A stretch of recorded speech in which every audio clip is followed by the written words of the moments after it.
words that come up around process, especially because I travel in a lot of the circles where people are using the Agile methods, are the Agile lingo.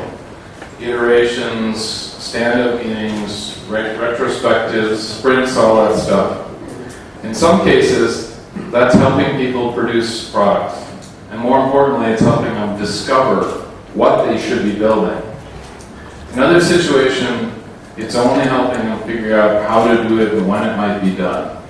And if you split those two up, you can get a lot of things done that no one wants. And that's kind of one of the dangers, I think, that I'd like to challenge us to think about.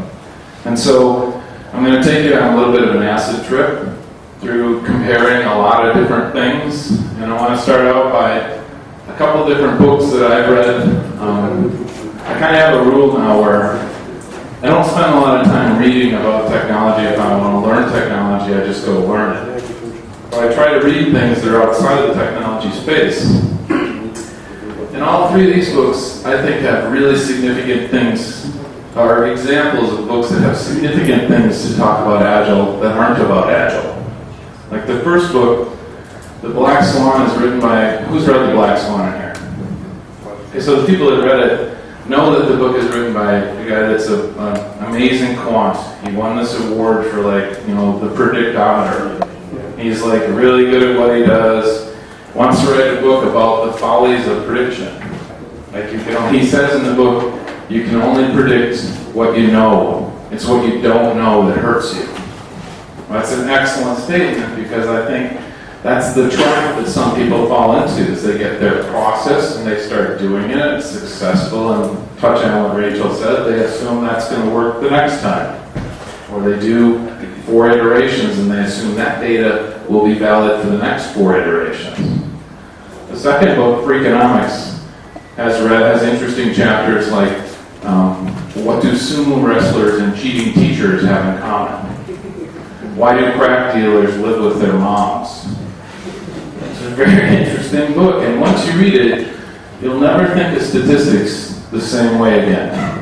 I had a great statistics professor that said to me once, if you put a stick of butter in 4 gallons of water, it might be 98% fat-free, but if you drink it, you're still eating a stick of butter. I thought that was a really good way to look at statistics. Don't just blindly assume that because you have a graph and a chart and some data that it's meaningful. The third book, Blink, I think really speaks to, for me, this is a real coaching tool. And Malcolm Gladwell talks about something that the craftsmanship community talks about, is that if you have 10,000 hours of practice and you failed a lot, because successful people typically have failed more than anyone else. The difference is they learn from their failures. If you have that, when you walk into a situation, your first instinct is not just prejudice or ignorance, it's probably right. And that's what code smells are, or your smells discussion. You walk into a situation, and if you practice some of these techniques for a while, right away it feels wrong. Now that we don't call that science, because we're maybe scared about kind of saying, I used to not trust my instincts. Gladwell draws on all sorts of different sources to say, well, this is successful in a lot of places. And so recently I started reading a new book that I think is fascinating and very much speaks to where I think I would like to see the Agile community go. And the book compares brown M&Ms and heart surgery. I said, well, that's super weird, but I'm intrigued because I'm kind of weird. And then it goes on to compare the B-17 with a high-speed restaurant in Cambridge called the Rialto Restaurant. And the story it tells about the B-17 is really interesting. This was this new fancy plane. Boeing thought they were going to sell a whole bunch of these planes. They have all the people they're going to sell to, in this case the government out there. They put their best pilot in the plane because he's an expert. He's going to know what to do. He takes off and crashes on the maiden voyage. And they were devastated and they lost the deal to McDonnell Douglas. And the government bought a bunch of planes from McDonnell Douglas. But a couple people said, seems like a good plane, what went wrong? And they bought a couple.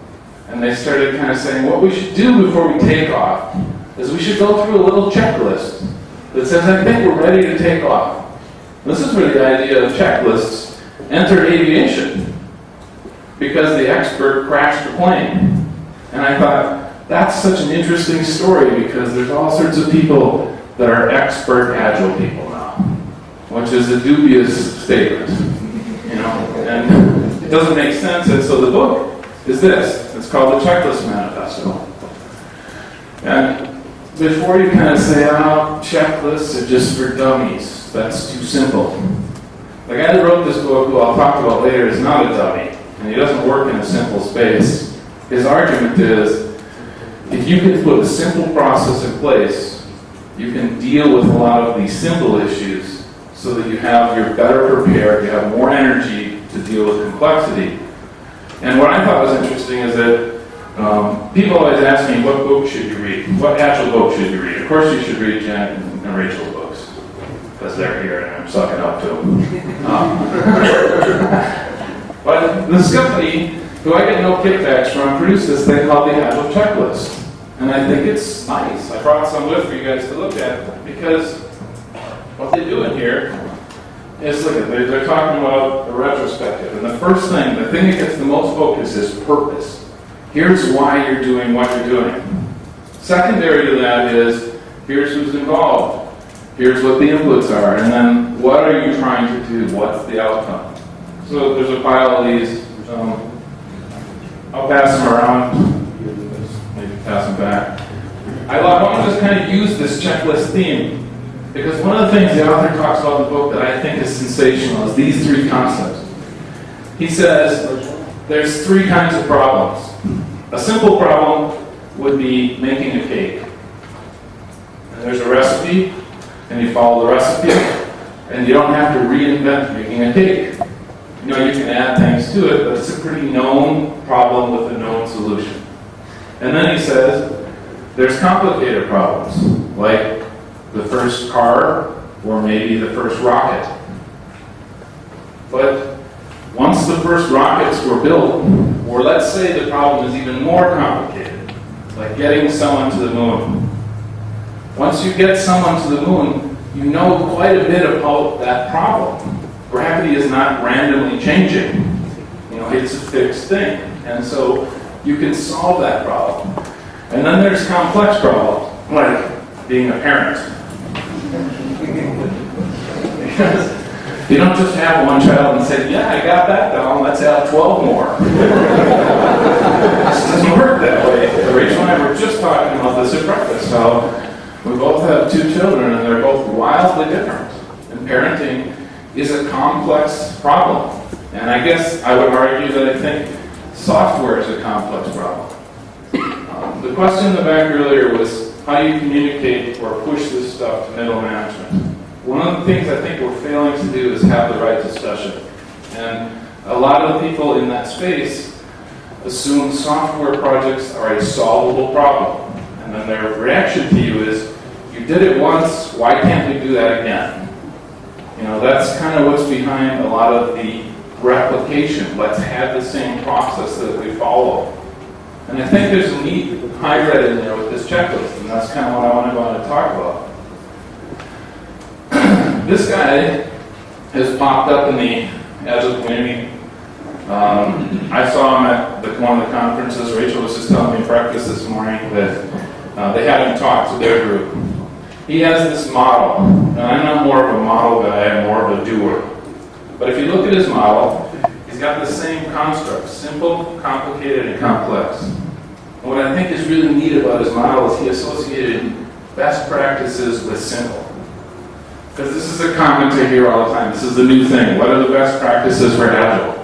The best practice for Agile is to ignore best practices and assume that things are going to change and that your idea is not right and that your product space might change. And that's, I think, his idea here is what you hear in the Agile community. And this guy is not an Agile dude. He's just a scientist. He also teaches a process, which would be a neat open space session, called sense-making. Sense-making is a tool to get people to tell their stories.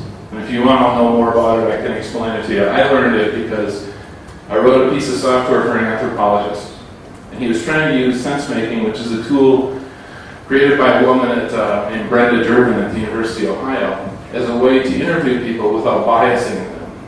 And you have them tell their story. And the number one rule in sense making is you never say why. Why did you do that? Because that puts someone in a position, a defensive position. Your job as the person is to try and draw that information out of them. And if you've ever done good interviewing, you know that if you only have an hour to figure out whether you're going to hire someone, the job is to not scare them. The job is to get them to talk and tell you what they know. And if possible, let them hang themselves. If they tell you they're an expert, have them talk about their expertise. That's the easiest way to smoke out the experts. Snowden does a really good job with that, and I think it's neat that two of these people from different disciplines who don't know each other came to the same solution. Because that's interesting to me. One of the things I like about the Agile conference is telling stories.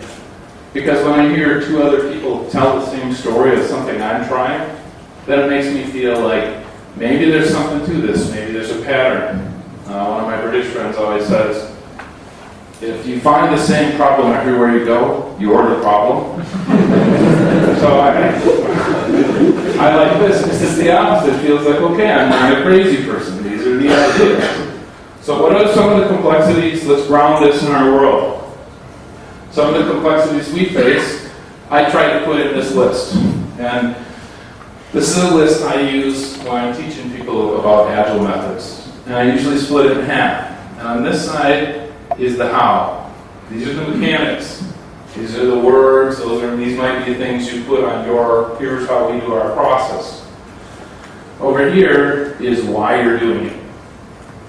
So I don't think the Agile community necessarily owns this side, but I think they've done a really good job saying, let's get to delivering things because that's when we really learn. Let's not spend months and months and months in discovery. Sometimes I think people maybe rush to here too fast. They so value, it's excellent when we start iterating because then we discover what we don't know, as Nassim Taleb said. But if you're always discovering that you don't know something, you might need to stop delivering and start doing a little bit more discovery. And I think that's a difference. So I've kind of reframed how I think about like different levels of Agile planning, like for instance release and iteration planning, and I would think of the release planning across iterations as planning to discover, and planning within iterations or and planning to deliver. And that helps me say, I think we're doing a good job at delivery. We should stop to make sure we know what we're doing. And so another way to look at that would be to have a continuum. If you had a continuum, on one side was why you're doing what you're doing, and on the other side was how you do it and when, some kind of cadence. Early on, people will do planning, and they'll be over here. Maybe it's their sprint planning session, and then they're ready to go, and they push a button, and they drop into delivery mode. And a lot of people have no way to move the theta back. It goes slams back and forth between the continuum, and it just stays over here. And they are going to burn down that pile of stuff come hell or high water. Whether it's a good idea or not, they're going to finish the tasks. And then, there might be someone sane in their space saying, these are stupid tasks. And if you're stuck with, but we have to follow the process, you're probably going to do the tasks. And then, you're in the I'm not thinking methodology. You're not using Agile methods as tools. Because if you did, you might be able to come back halfway and say, wait a minute, is it better for us to focus on delivery right now? Or should we be thinking about what we're building? And there's a new community that's popped up that I'm going to talk about in a few minutes that I think does this well. If you reframe this as like continuous product learning, we want to use these tools, this Agile stuff, these iterations, stand-ups, continuous integration, test-driven, as delivery mechanisms. How do we know when we shouldn't be focusing on tests and we should be focusing on the market? When you start having the ability to deliver more often, then you can validate if you're building the right thing more often. And this community we're going to talk about calls that a pivot, which I think is a really nice expression. That at the end, in the Agile lingo, at the end of an iteration, do you actually truly stop to say we should go in a different direction? Or do you just queue up the next 20 things on your list and start doing them? And that's an interesting aspect to me because I'm in a lot of companies now where this stuff is successful. It's really successful. And the business group, like people that have been on a 15-year hunger strike, are thrilled because they're getting something. And so they say to me, this is awesome. We have all these projects we can do. We can get them done now. And I say, okay, should you do any of them? Yeah, because we can. Oops. That wasn't what I asked. Should you do them? Because if you can deliver, now you have a much harder question. Like, what should you deliver? And I'm not talking about one sprint. I'm talking about a larger portfolio or over time. Because one story and one sprint is successful in the fact that we are delivering. But it's usually not the big win long term for a product in the market. It's just a step, it's a tool to kind of get you there. So here's a tool I use for discovery. I showed this to some people the other night at the Bucharest Cup. Who's been there, by the way? So I don't know, someone should at least talk about that. That was really cool. I'm not much of a Twitter guy, and I even tweeted about it. It's this place, this co-working place that's in the city that feels like a space where creativity is going to happen to me. It's really open, someone's sponsored. You can ask anyone to raise their hand. Who's been there again? So you can ask those people. They can tell you about it. And we were looking at this slide together. So for me, this is a context builder. Rachel talked about context. That's something I'm big on too. This is a tool that says, who's buying? This is a little list of those person's goals. Like, why are they buying what you're building? And this shows how they do it. So these are affectionately called story maps. A guy named Jeff Patton called them that. I've been building these for a long time. I just didn't have a nice name like that. The story map is a nice name because it doesn't say things are big or small. It's a goal, it's a direction. We're trying to produce this for this person. So the context and the market and the user are there, present always. In order for that person to achieve that goal, this is what they're doing. And then we'll go through a happy path. And then we'll back up and we're mapping and go through an exceptional path. Or we might back up and go to a dead end. Up here is little sketches that they're doing. The coolest thing about this group, just by the way, this is a company called the Geek Squad. These guys were a bunch of like dudes that had a little idea that they might be able to fix computers for people. And then the mayor in my city, Minneapolis, system crashed. And the Geek Squad guys came in. We have this big parade every year. And they said, we'll pay anything, man. Gotta get the system back up. And they said, if we fix it, we get to either be the first float or the last float in the parade.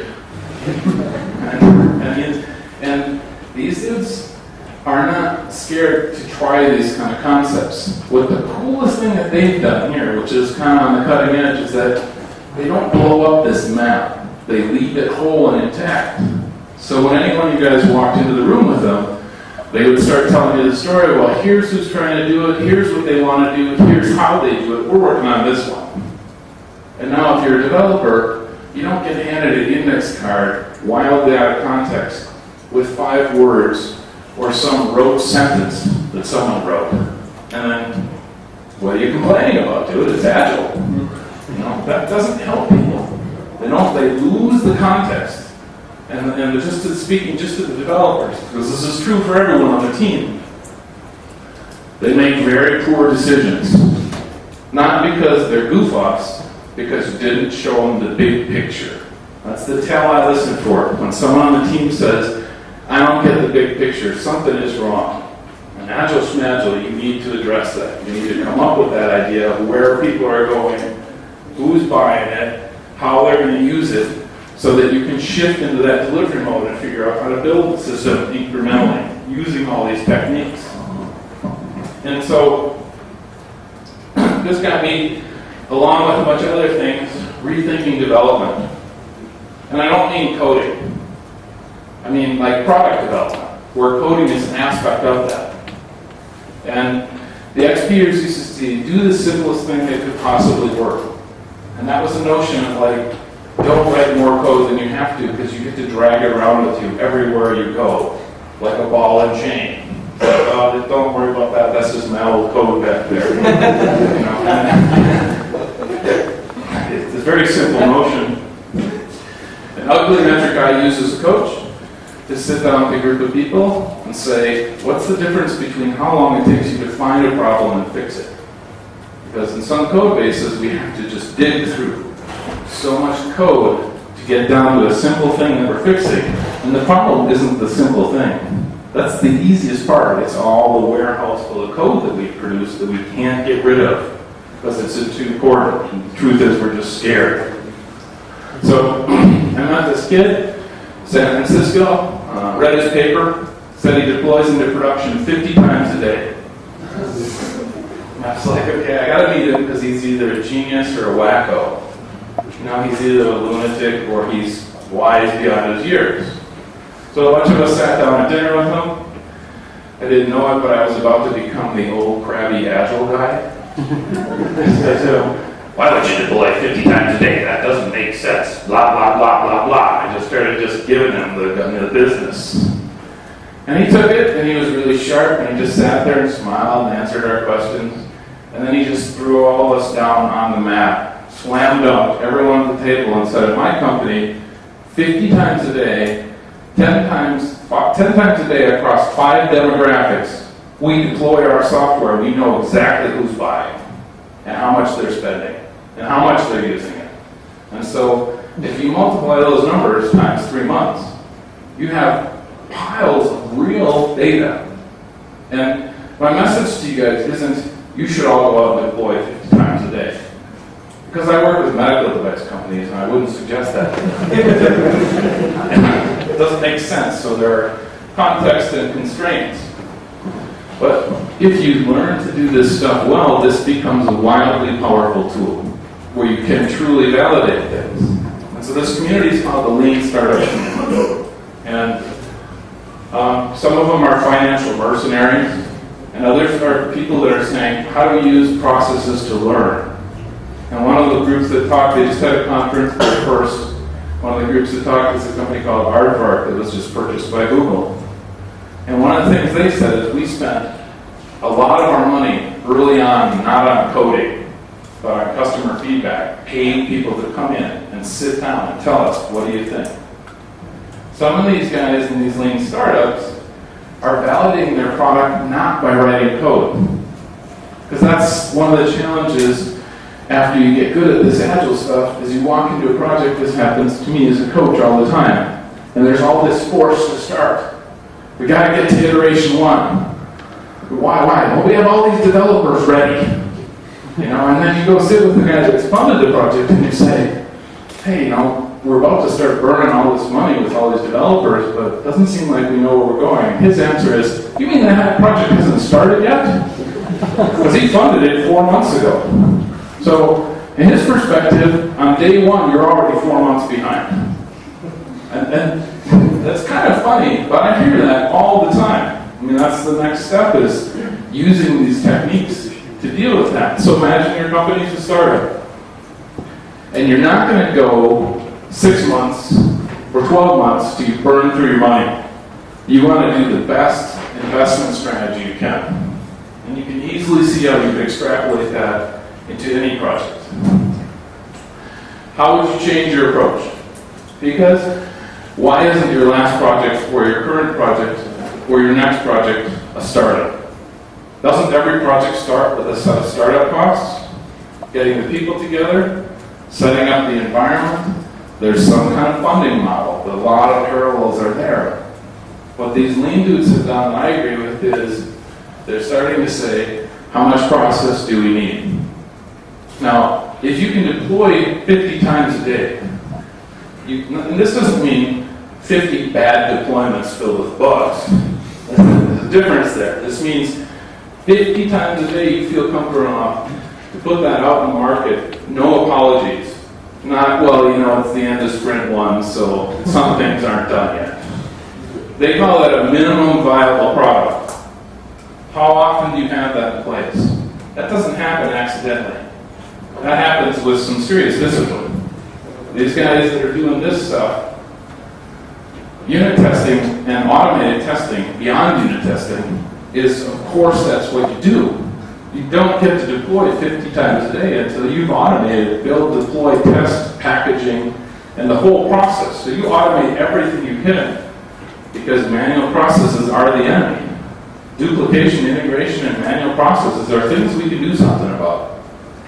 Trying to understand where the market's going to go is more of a black swan. That's a difficult topic. We can't control that. So this is a booklet. This is their text. And so I thought I'd go read it. I was curious about these guys. This dude's a professor at Berkeley and Stanford, or at least he teaches there. His website's a little bit on the offensive side, because he has a picture of his big giant palatial estate. Please don't play this movie to him. But he's got a checklist in his book. And I was like, how weird is this? Now there's this thing popping up. His customer checklist is an appendix B to this book. And it basically says, what's your idea? Who are you going to sell it to? Why would they buy it? Because you have to have some pretty good answers to that before you start building it. Unless you're willing to just throw away money one iteration at a time. That doesn't mean you have to have 700 pages of documentation. Because you can have all the things that I said in your head, or in a small agile tool, or they could be in a document. The medical device groups I work for have 700-page documents. Because a pacemaker is a fixed environment device. The human body is not changing at the same rate as the banking industry is. And you can examine it. You can take a heart, you can cut it open, you can look at them while they're alive, you can look at healthy ones, you can look at unhealthy ones that cause fatalities. There's a lot of evidence in that space. It's a more known space than other spaces. So then I saw this that this group produced, and I was really intrigued. So one of their ideas is this notion of customer development. This is all about who's buying and why.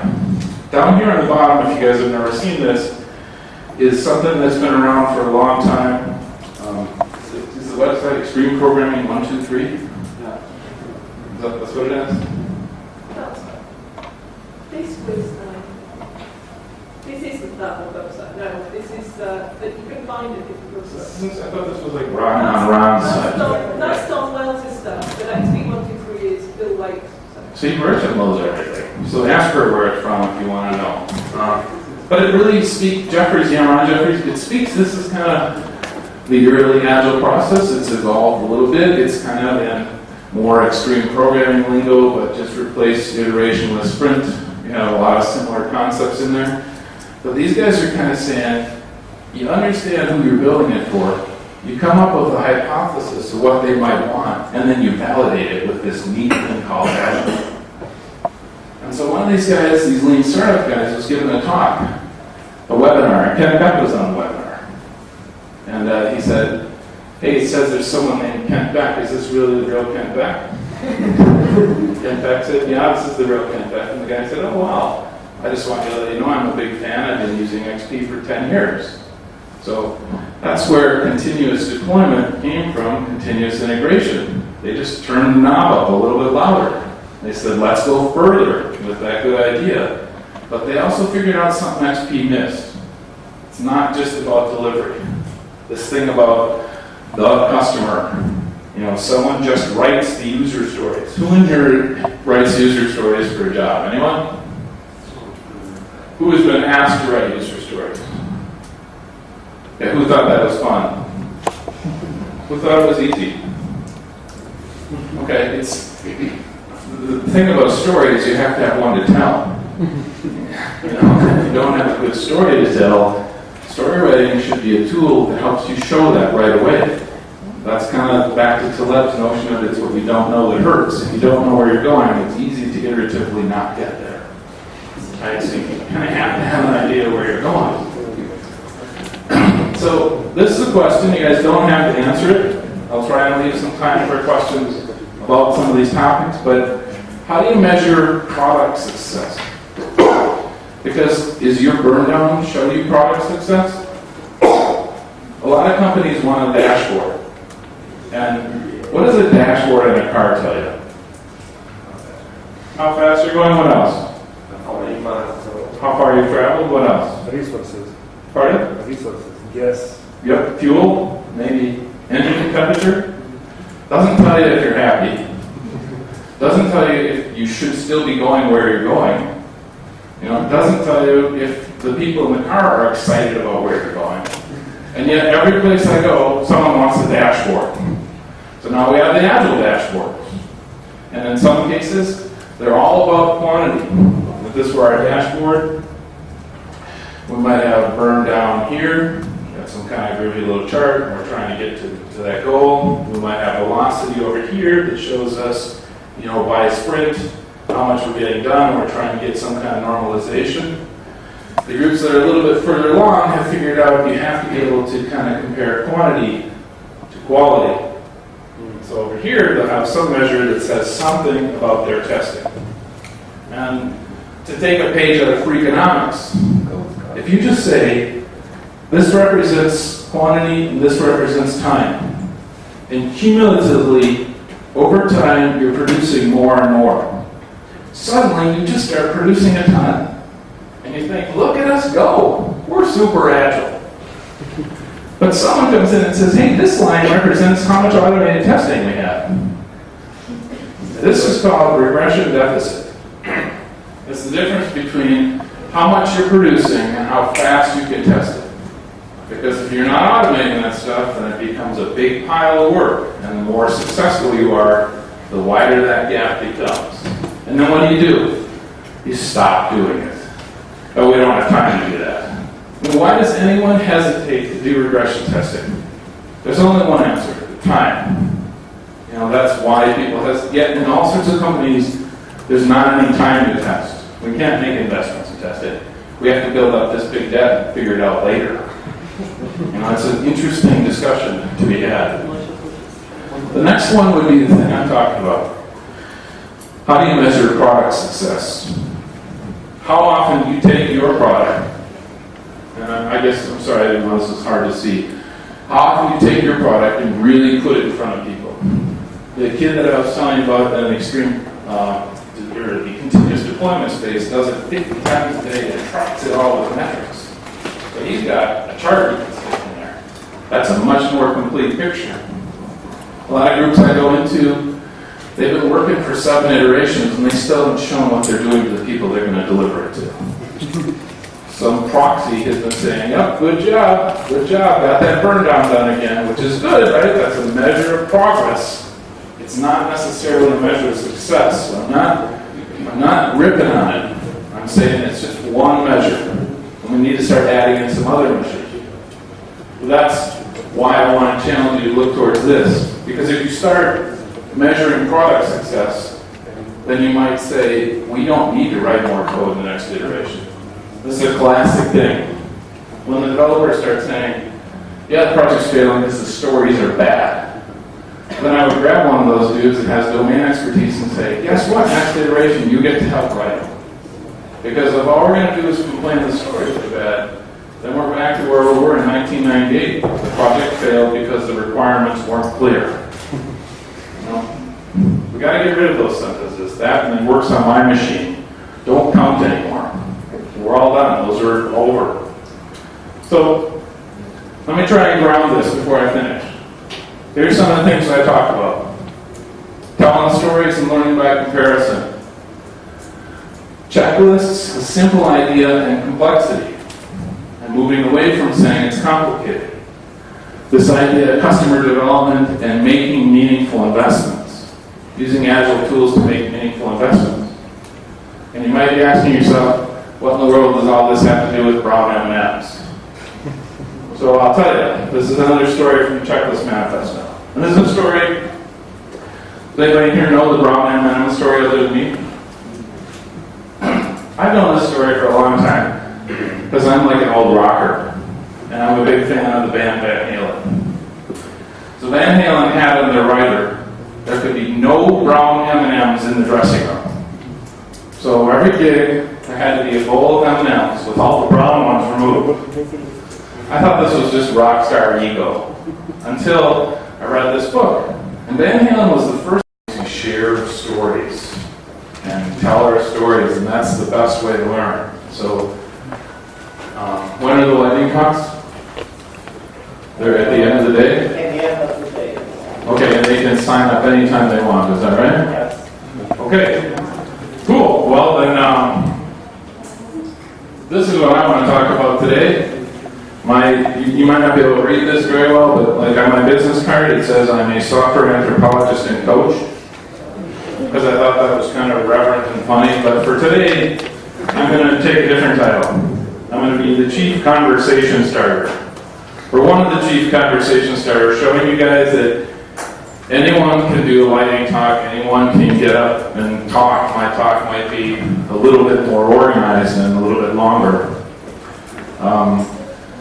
I want to set the stage by saying that if I'm challenging Agile concepts, it's by no means that I don't believe strongly in this as the best way I've found to produce software. Like Rachel, I coach teams. I work with small startups in my city in Minneapolis in the States. I work with big giant organizations that have thousands of people spread all over the world. In each context, I tend to use Agile tools. I'm less interested in are we doing Agile, and far more interested in are we being successful. Like, it is the point to cut the grass or to produce something, and that's kind of what I want to talk about. So I framed it like this. I want you to think about these two things. Your process, how you're working, and your product, what you're producing, or why you're at a company in the first place. Hopefully you're not just at a company to execute a process. One of my friends said the other day, if your product sucks, so does your process. That was an interesting comment because there are people that are wildly excited about how much they're doing Agile. And again, I think it's a really nice process, but it's just a tool. It's a mechanics. I think Rachel touched on that as well. So what I want you to do, everybody has a pen and a piece of paper.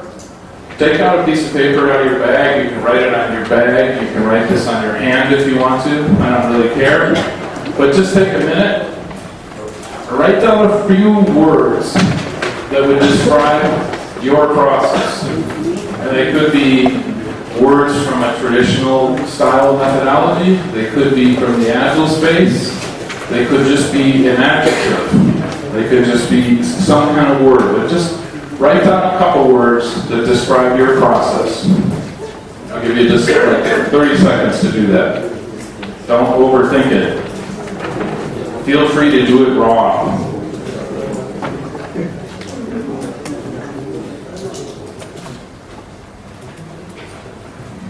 Okay, so this conference is Agile Open, it's about Agile development and stuff, but how does that relate to your product? Those words that you just wrote down, how do they relate to helping you do all the things you need to both discover, define, build, and deliver your product? So what I see that I like in the Agile community is that people are telling their stories to each other. That's why I'm going to be on about that theme. This is a group of people here at a very large organization in the States. This company makes piles of money. In fact, they make so much money, they're not interested in changing. They're in that we're too big to fail category. You know, they are their own black swan about to happen. I can't really tell you who it is because they hate me for that. But the groups that are successful like this one is like a small company inside a very large company. And you should see these guys tell their stories to each other. So what I want you guys to do is I'm going to give you like 2 minutes. Turn to the person next to you And I want you to talk to them about how these two things relate to each other. What did you write down to describe your process? And how does that actually help you produce your product? Okay, so just turn to the person next to you, tell them how those two things relate to each other. Now we'll start 2 minutes of chaos. Go.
I think the author makes a really good statement. Like, you have to have, there's complex things that are not solvable. So if you can walk into those situations and use some simple ideas, then you can focus on the complexity. And it doesn't mean that just because there's no broad M&Ms, that makes Eddie Van Halen a good guitar player. Dude's a good guitar player because he's practiced a lot, and over and got probably no credit for a long time.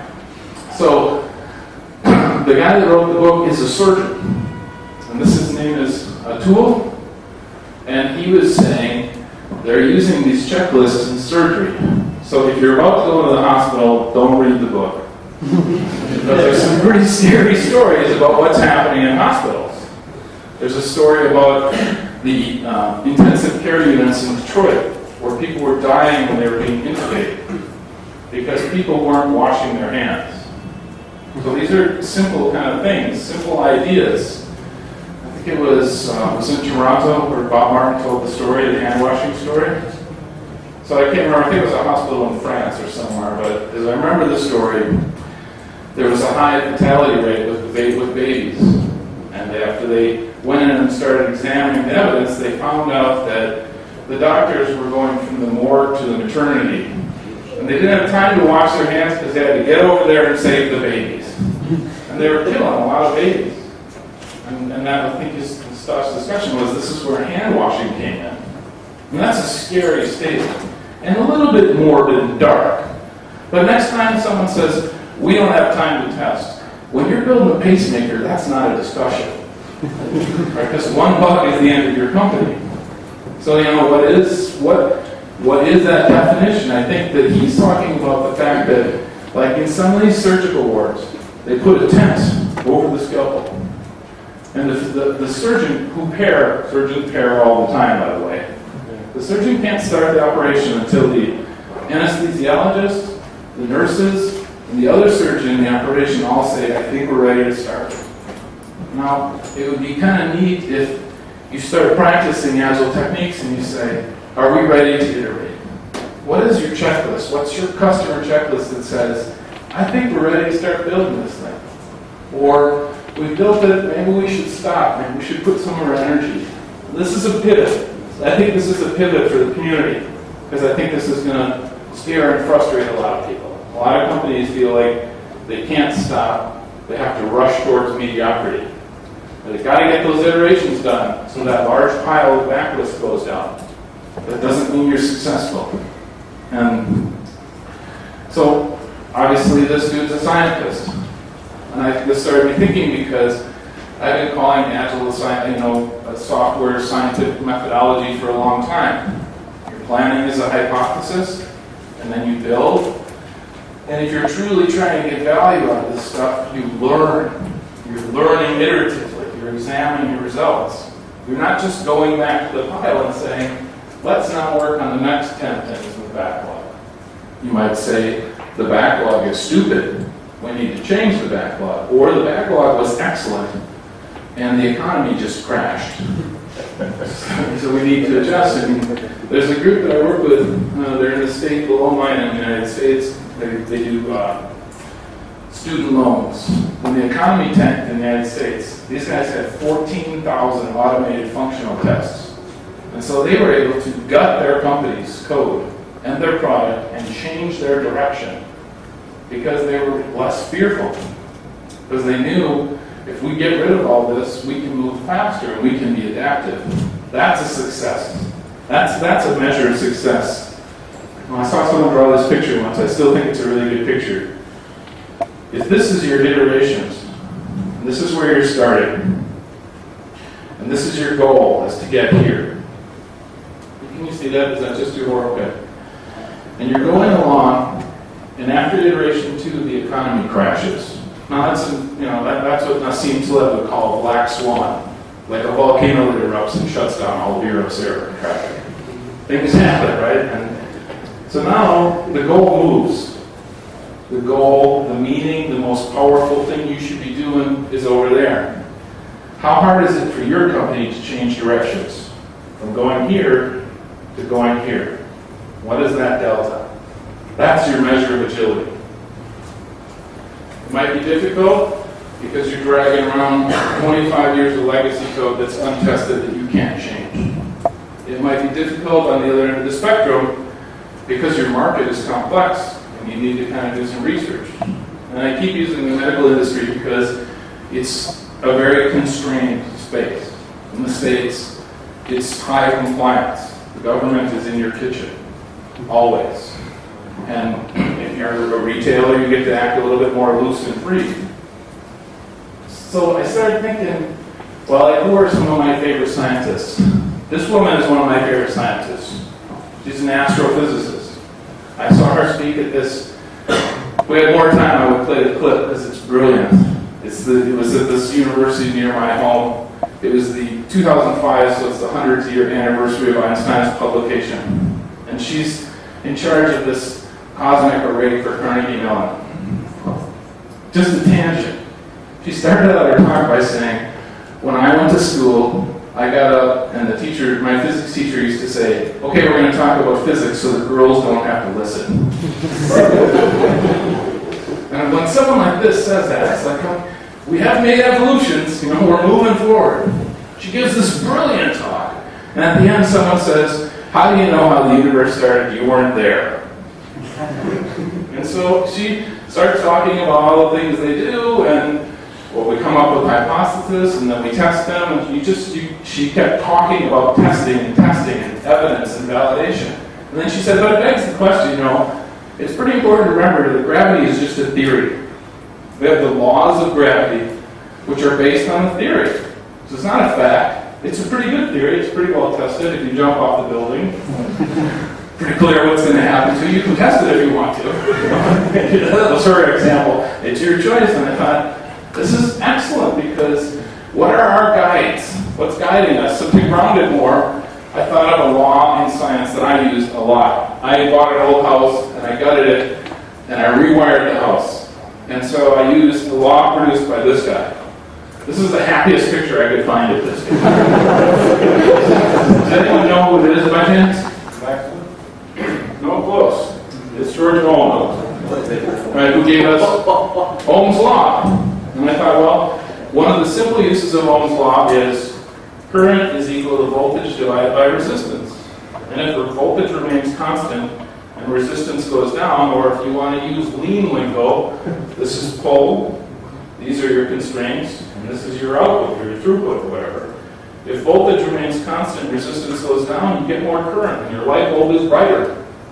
If you have the same amount of voltage, and your resistance goes up, your current goes down. It's a nice, simple law. Dude didn't just stumble into this, though. Just like this equation wasn't just like, hey, what if we put some letters together?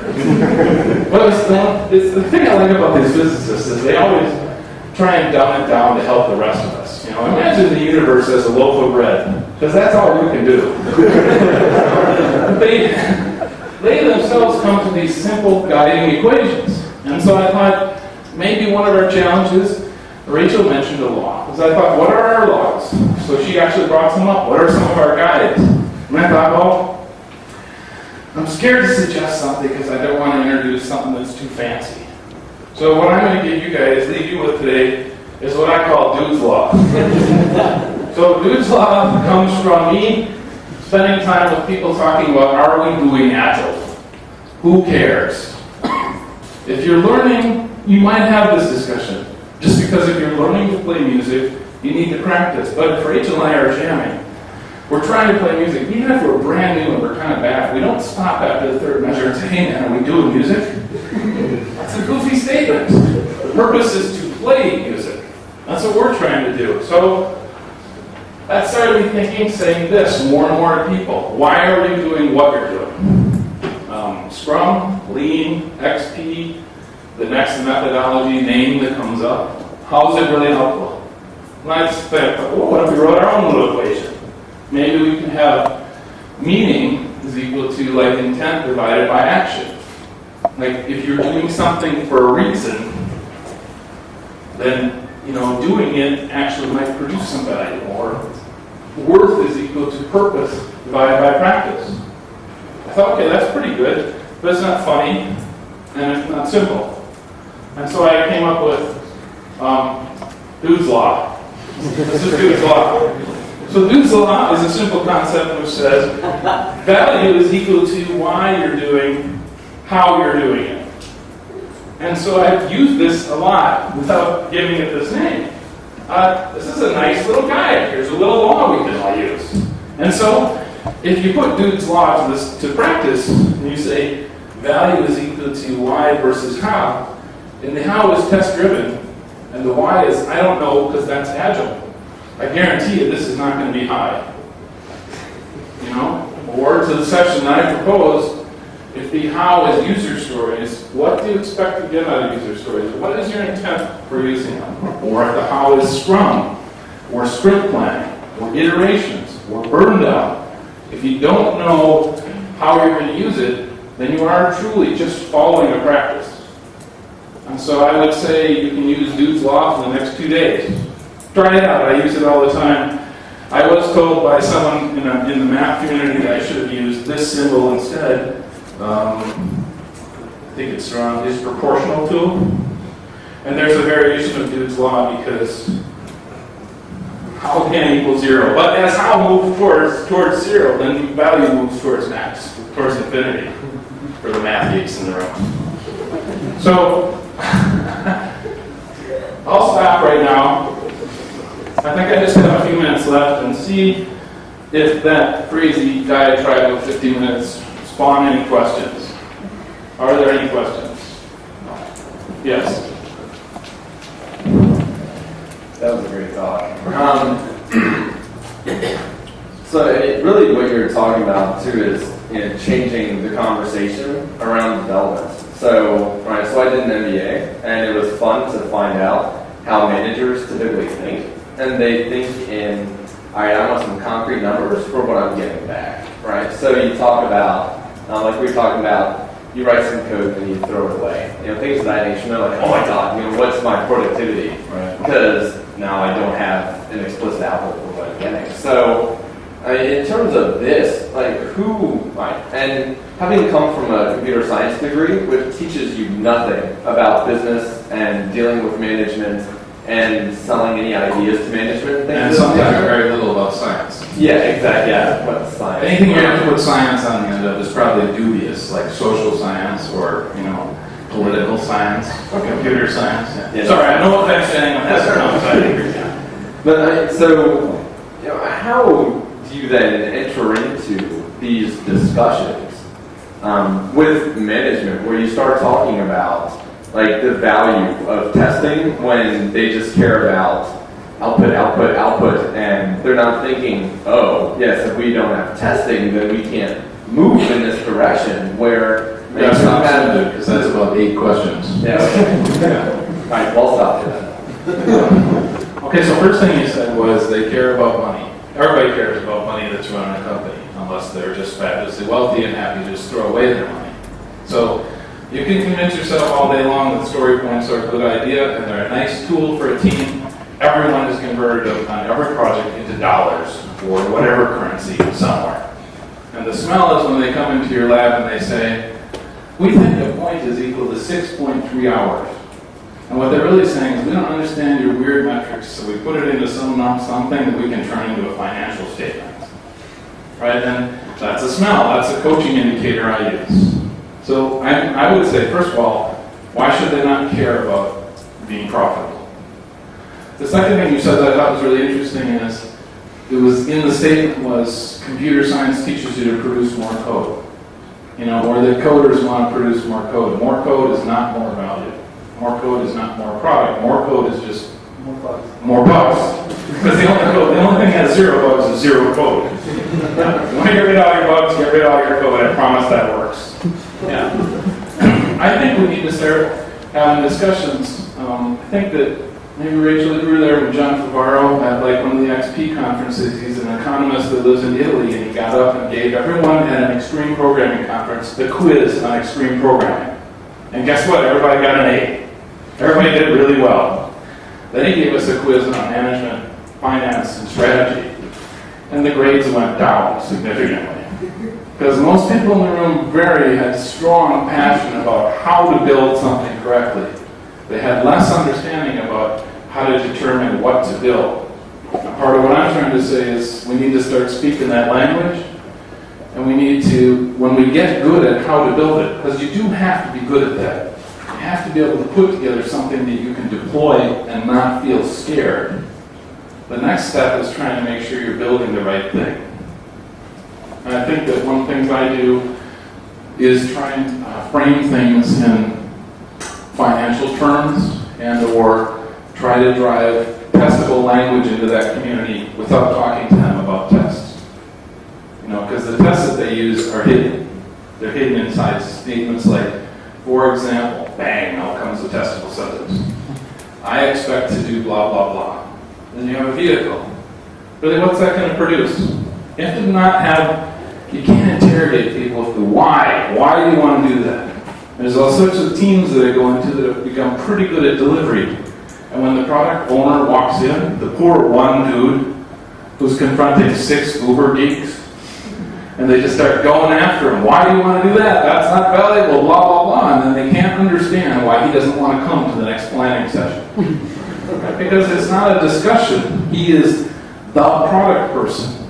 And that's a model that I think is very broken. And I mean, the picture that we used to have was, here's the wall, and here's the business group, and here's the technology group, and we use the metaphor of throwing things over the wall. And the cycle time was really long, so when they came back, they were wrong and more expensive and often filled with problems. And we just have a new picture. And over here now we have the team. And in the simple idea of Agile, we put this dude out here and we call him the product owner. And just baked into some people's language, this person is not part of the team. That is a broken structure. That does not work, no matter what any book says. That's not how you structure things. You need to set up a product community where the developers, when the stories are bad, say, I don't think I understand that. Can we talk about it a little bit more? There's a dialogue, which was kind of the idea in the first place. Sorry, did I ramble along on your question there? Other questions, comments? I have a question. I can talk pretty loud. I'm not just a microphone, but if you have a team that does 10 to 20 releases a day, what kind of metrics do you use to get a feel of the market out there? So what does the geek use? Yeah. So my first question I asked this guy was, why are you doing this? Like, I don't understand. Tell me how it could be valuable. And so they do, and you have to put this in context because this isn't my thing. This company in particular builds Second Life instant messaging. So when someone buys, they know. They watch use, just like Googles and Amazons and things like that are doing a similar thing. They're just not talking about it. They deploy little tests out there. Google's really got it on all of us, right? Because we don't necessarily know we're getting the right answer. We trust it. I mean, when my mom searches on Google, they could be using the RAND function against Wikipedia and just returning the top 10 results, and my mom would be like, wow, Google's awesome. Sorry, Mom. Yeah. So they can experiment and they can learn. I mean, they gave away free voice recognition, or free directory assistants in the States so that they could train their speech recognition algorithms. That is a clever company. So I think that group that I was talking about uses numbers. If you compare that on one end of the continuum, startup, no constraints, greenfield, web presence, to a medical device company over here, this group doesn't make sense.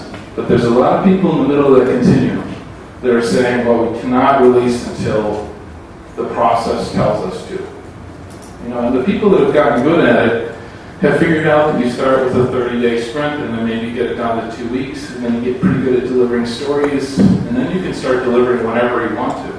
And then it gives you the ability to track all sorts of things. Maybe not sales, but maybe how many people are interested. Some of these lean startup guys create a page for their company with their idea on it. They put an ad on it, and then they use Google Analytics to see how many people are going to that page. That's a lot cheaper than 3 iterations. You know, that's a pretty good way to say, looks like there's a lot of interest. It's a little bit sketchy, but it's not, well, we have to write code in iteration 1. Other questions? The last question, I should say. There is one. You're probably contemplating Dude's Law. All right, well, go forth and rock with Dude's Law. Thanks for listening.